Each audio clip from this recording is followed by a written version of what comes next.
না রে।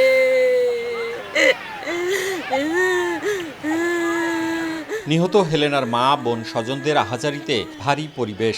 আগুনে পোড়া বিভৎস মরদেহ দেখে হতবাক ও স্তব্ধ সবাই।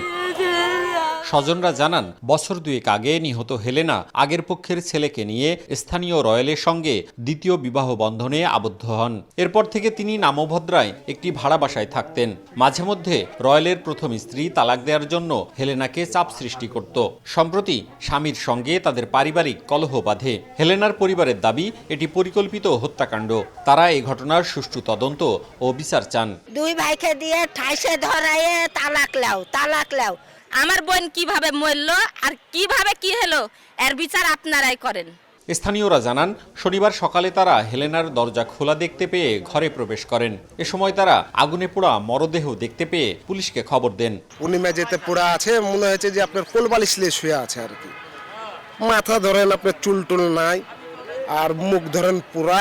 রয়েল এর যে স্বামী, ওর হচ্ছে আগের স্ত্রী সেলিনা, ওর কাজ ছাড়িয়ে দেয়। পুলিশ বলছে, তদন্ত করে দোষীদের বিরুদ্ধে ব্যবস্থা নেওয়া হবে। আমরা আপাতত জিডি মূল্যে লাশটা পোস্টমর্টম করতে দেওয়া হয়েছে এবং এই মহিলার মা ভাই তারাও এসেছেন, তাদেরকে জিজ্ঞাসাবাদ করা হচ্ছে। তার যে দ্বিতীয় স্বামী, তার খোঁজখবর নেওয়া হচ্ছে। তো সব মিলিয়ে আমরা এটার তদন্ত কার্যক্রম অব্যাহত রেখেছি। হেলেনা গৃহকর্মীর কাজ করে জীবিকা নির্বাহ করতেন। তার ছেলে এতিমখানায় থেকে পড়ালেখা করে। মওদুদ রানা, সময় সংবাদ, রাজশাহী।